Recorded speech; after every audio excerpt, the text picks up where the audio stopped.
Danielle for iHeartRadio Broadway, and we are so excited because we are here seeing a sneak preview of Bat Boy the Musical. And who do I have with me? It is Bat Boy himself, Edgar. It's Taylor Trench, and we're just so excited to be talking to you today. I'm so excited you're here. Thanks for coming. No, thank you. So this is a very complex show. This show has so many fans that have loved it for so long. So what do you guys do to keep the show relative now, but also keep it so that the fans back in the day still love it? It's a great question. I'm one of those fans. Okay. I did it in high school. Did you really? A few years ago, and I've loved it so much. And I think the writers have so beautifully kept the spirit of what everyone has loved so much about it, but have also been like pretty consistently working on it since it opened in 2001. So they've done like all of these performances. They did one at Harvard. They did one at University of Michigan where they like adjust the material. I was going to say, do they tweak it a lot? Yes, they've been tweaking it for the last like 20 years, and I think they've landed on like the best possible version of the show. So first of all, we've got the star of Bat Boy the Musical. Gabby's here, but Gabby just told me that she's a huge fan of iHeartRadio Broadway. How cool is that? I mean, it is saved on our family car as like number 5. We just press it, and that is awesome. I listen over and over. And your dad's going to be excited. Oh, he's gonna. Dad, if you hear this or see this, I love you. He will see it. He will. Make sure. So tell us about Bat Boy the Musical. How did you get involved? Well, I mean, anything that Carrie Butler sings, I try to sing too. So I've known about all of her songs forever. I love the show. I wasn't like a diehard Bat Boy fan, but I knew all the songs, but I just didn't. I never read the script or knew what the hell was going on. And now I know, and I'm like, oh. Okay, that's what happens. It's insane. It's insanity, and it's at City Center. I'm like, okay. Yeah, I forgot the question. Sorry. No, that's fine. How did you get involved? Oh, I auditioned. I'm working with Alex and Just in Time right now, so I'm grateful that I was able to. Oh my gosh, I haven't seen that yet. I'm oh my God, dying best to show see ever Just besides in That Time. Boy. Yeah. It's so good. Oh my gosh. Yes. Shameless plug. That is on my radar to go see soon. Oh my God, it's amazing. Oh my gosh. But I saw he was doing this. I was like, please let me get an audition for this. And I auditioned, and I did a callback, and it was literally the worst audition of my entire life. I cried after, and now we're here. I guess they didn't think so because you're here.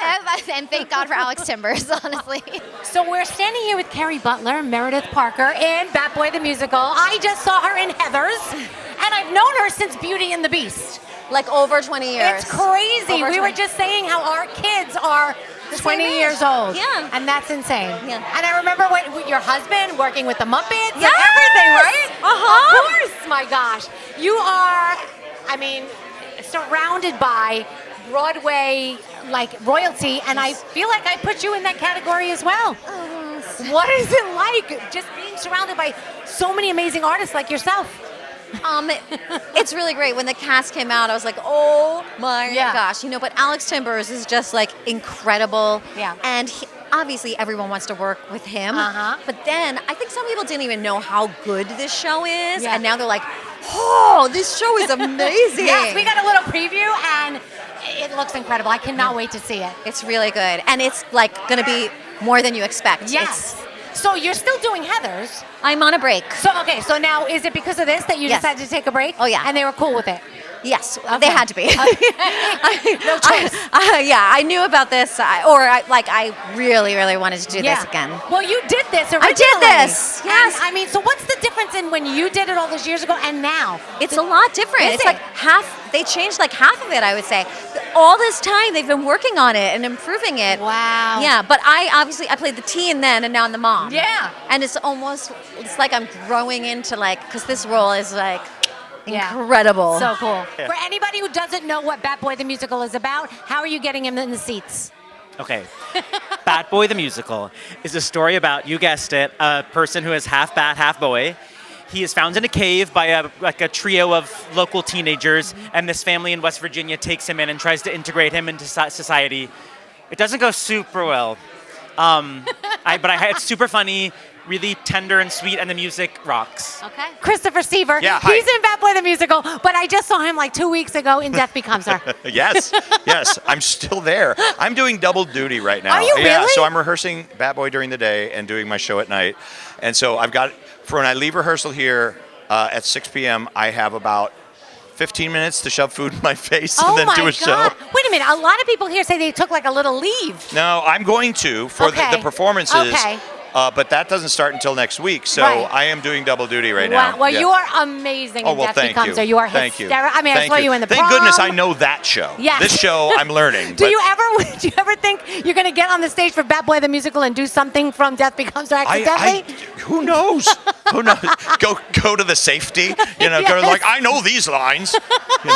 Because as everybody told you, this is our 7th day of rehearsal today Oh, that I we're didn't doing know this. that. Yeah, we're only 7 days in, and we are going to finish staging the show today. Oh, my- That's how fast we're going. Are you off book yet? No. No. Wait, will you be off book before the show? Yes, we will be. Yes, we Okay. will be. There are some points too where, luckily, Alex Timbers, who's our amazing, incredible director, Right. who has said, well, you can have like a prop that's like a book if you need it here, and Oh, that's because we good. are allowed. Through Actors Equity Union, we are allowed to have a book in the show. That's you can have it, but Shut up, I didn't know that. But you're also like, well, nobody else is, so I it's know. like, I know. You don't want to be that guy. But you don't want to be that. But it's also freeing. If you don't have a book in your hand, it's actually, Yeah. But you know what I look at this is like a very urban summer stock. Okay. In a way, but better Okay. because we have like we have an entire building that with lights and Yes. sound. You've got a lot going on. You've got Bat Boy the Musical, yes. Boy, that is a bat. So so that's for a Yes. 2-week run. A 2-week run. You're in rehearsals now. I just got back. Oh my gosh. Now where were you before all this? I was at Carnegie. Oh my So I gosh. did I did Tuesday, Wednesday here. I learned the music. Oh my And then God. I went and I learned Drowsy Chaperone for Carnegie Hall. Wow. I did that last night, so I'm back here today. Oh my gosh. Do you Yeah. ever get on the stage and go, where am I and what am I supposed to be doing? Yes. All the time? Yes. Okay.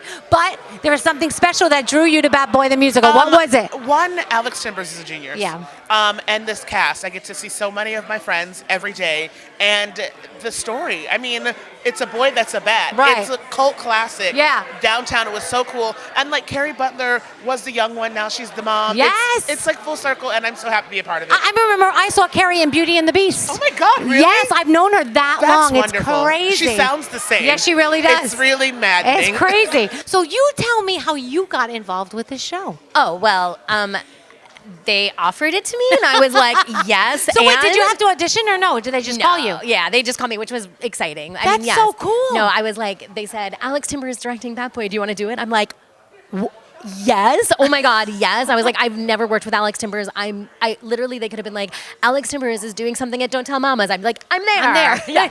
So I was like, City Center, that's even better. Yes. Now I remember you from Hairspray, but you've been doing so many things for so long. I mean, what is But it about not theater. I've been doing this is my first theater show. Is it really? Since Hairspray. I mean, like I've done things in LA. Like I Yeah. did Kinky Boots at the Hollywood Bowl for Jerry Mitchell, but like in New just- York. No, but you know what I mean? But like in New York, Yeah. I mean, other than the show that me, Laura, and Carrie wrote that we tore away, that we did off Broadway last year. No, this is like my first show back. Yeah. Wow. And what was it other than the director? Yeah. What was it about this Well, show it was Carrie itself? Butler.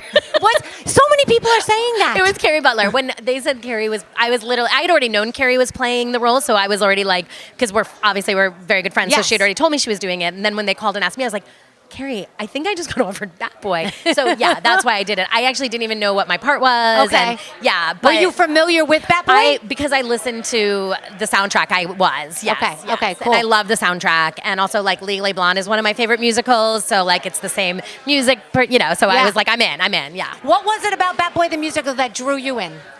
Oh, well, I did a reading of this show with Alex Timbers like 10 years ago. Oh, wow. And so I've been thinking about it ever since then. I just think it's sort of a perfect musical. It reminds me of Little Shop of Horrors, Yeah. like a creature musical that deals with sort of like a small like group of people and how they deal with this sort of outsider coming in, and it sort of highlights the way people respond Yeah. to that, and which is very topical right now. Yeah. So. You've done so much. Moulin Rouge, Beetlejuice. I mean, I feel like I should bow to you or something right now. What was it about this show that drew you in? The score of this show is to me one of the great theater scores. The book is so funny, but also so smart and satirical. Yeah. And what a great premise. The Weekly World News character of Batboy finally getting his due, finally getting his moment in the spotlight. Yeah. Now, we were talking to some of the other cast members about this. You know, this show has a lot of people who've loved it from back in the day. Absolutely. So how do you make sure that you can give it a new spin, but you also kind of keep it true to what they loved? Well, one of the things that's so cool about this, and it's unique to all the shows I've worked on, is the authors over the last 20-some years have never stopped rewriting the show. So for audiences in New York, it's like a revival, but it's also a new production. There's new songs, there's new scenes, like the tone is slightly different. So I think if you love it, it's going to be what you love, and if you've never seen it, it's going to feel really sort of fresh and timely. Okay, we got to talk about the book. Where does this concept come from? I'm sure everyone asks you that question. Well, it comes from the Weekly World News. Yes. Which was the bottom rung. It was basically, there was the printing press for the National Enquirer. But when the Enquirer went to color, they created the Weekly World News so they could keep the black and white printing presses running. Oh my gosh, I didn't know this. So, and it was a place where Bigfoot lived and where the Loch Ness Monster lived. I still see, is it like still? Alien endorses Clinton. Yes. That was my favorite. Is it still on stands? Because I feel like... I don't believe it is. Okay. I think it's still online. Around. The website's around. Yeah. Maybe that's what it is. Yeah. Wow. So I discovered this tabloid. I was shooting a movie that Brian Fleming had written and directed. Okay. And I was at the store, and I was like, oh, that'll be fun on set. And it turned into us making up songs about Batboy around the campfire, basically, which then became a party favor for 2 years. Wow. And then one night we were sitting on my front porch, and I was like, what do we do if we want to make this a real thing? And Brian, is ever the pragmatic one, said, well, we got to get the rights. Okay. So we wrote to the Weekly World News. We got the rights to do the show. Yeah, because they were happy someone's talking about them. Exactly. At the Actors Gang Theater in Los Angeles. It was a 41-seat theater at the corner of El Centro in Santa Monica, known for prostitutes and crack and decent tacos. Okay. You could sure sing, those prostitutes. So then you have the book, and then you write the book. And we started writing songs, but we realized that Brian and I are more hobbyists than actual musical songwriters. And that's where Larry comes in. He was doing a show at the Actors Gang called Euphoria. I was very impressed with his music. Okay. And so we approached him. And I walked downstairs to the concessions where this guy and Brian were selling brownies. Okay. And they were very what kind good of brownies? I will just say they were very good brownies. And they said, hi, we like your stuff. I said, oh, thank you very much. And they said, we are writing a musical based on Batboy. And they showed me the Batchild found in cave photo from the Weekly World News. Yeah. You know, the baby, the screaming baby with the fangs in the ears. And they said, would you like to join us in writing a musical about this? And I said, that is the ugliest thing I've seen in my life. Yes, I will do this. That's all it took. That's all it took. Maybe it was the brownies. They were very good brownies. A lot of people have loved this show for years. Yes. So, of course, they want to keep it true to what it was then, but also, like you said, revamp it a little bit. Yes. So do you think the people who loved it then will still love it now? 100%. Okay. Like, their favorite songs, I think, will still be in it. Yeah. And their favorite moments. Like, I'm making sure, because I think Caitlin Hopkins was iconic in the role that I'm playing, and so I'm making sure I'm keeping those iconic moments in there. The ones I just noticed you're wearing a bat shirt. That's amazing. I did it on purpose. It's so good. What is it that you bring to it to keep it like it was then? Yeah. But also a little bit of a new something. Well, I think it's a bigger cast. I think in the past it was a cast of like 8 people playing all these different roles. Yeah. But you have the best character actors in New York City playing these roles, and it's the funniest cast of people I've ever worked with in my entire. Awesome. I'm literally cackling in the corner. It's so funny. It's like a new family. It is, and it's a big family full of big old personalities, and I love every single person in this cast. I think I don't know. I feel like for the first time I'm playing myself, and it's being really celebrated, and all of my like choices. I don't know. I feel good about like what I'm doing, and even though it's so fast, I think everybody is so supportive and so nice. So I think even if I look like an idiot, everyone is still laughing with and not at. How hard is it to just do 2 weeks of rehearsals, be off book, know all your lines, know all the music? It's crazy. We couldn't do it if it wasn't such a pro team of people. I think that's the only reason we're pulling it off. That's great. And now is everybody off book like right at the last second, or? Yeah, it is. Yeah, Yeah. it's sort of last second. I mean, you try to learn as you go. Like the first week, we did 70 pages of material in 5 days. Wow. Including multiple production numbers. That usually takes 2 or 3 weeks. So Wow. it's fun though. Yeah. I mean, what is it Not a barn. like doing the show at the New York City Center? So many people want to perform here. Well, the craziness about it is we rehearse, and then you just get shoved on stage in a way. But City Center is so, number one, gorgeous interior, gorgeous amazing. building, It's gorgeous, huge in amazing. here. But it's like, what is it, 3,500 seats? It's Something like that. humongous. It's Yeah. humongous. Half the size of Radio City Music Hall. Wow. It's insane, and it goes way up. So it is, and when that's full, and Encore sells out. So. Yeah.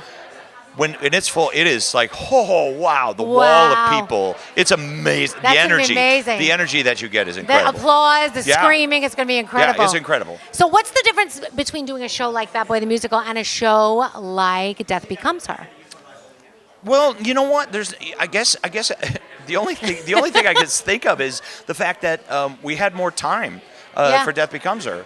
It's still an absurd. Death Becomes Her is a completely absurd show. Yes. But you laugh from start to finish. But we never tip the hat and we never say this is funny or anything like that. Right. Very similar to this, where it is absurd and it's ridiculous comedy. Yeah. But it's not. We never tip the hat that like this is the joke. You should laugh at this. We're Okay. taking everything dead serious, that's why it's funny. Right. So it's very similar in a way. In a way, It's kind of dark. It's They're both very. a little It's dark. It's dark humor. Yeah. It's dark humor, but also it's absolutely ridiculous. So yeah, I love it. Now, how crazy is it to do a show in 2 weeks for No, it's rehearsal? insane. It's like we're literally in Fear Factor. It's literally we are putting on a show. It's like I keep thinking like the producers are going to be like, oh, and now we don't have pencils. It's like something, like the challenge. It's like the challenges that we like. But like Alex is so calm and he's so like cool and just like it's so we're like not stressed. But I mean, I'm like, how is this one week from now? Yeah. How is this possible? Yeah, it's great. They said today was just day 7. No, it makes no sense. We've already done. I think I know all my blocking except for one scene. Do you know all your lines? Almost. Okay. Almost. Okay. I need to study them a little more, but I almost know all my lines. Yes. Okay. Yeah. All right, let's talk about music for a minute. Oh, I would love to. If this show, not the music that's in it, but if you had to pick a song that you're listening to now that would fit the show, what would it be? Like Oh a my pop God. song or a rock song or something? Bat Out of Hell. Oh, Meatloaf, then, right? Totally. Yeah. Totally. Of course. I love it. Thank you. Well, we cannot wait to see you in it. Thanks. Thank Come you on for taking down. time with us. Of course, you bet. Thank you.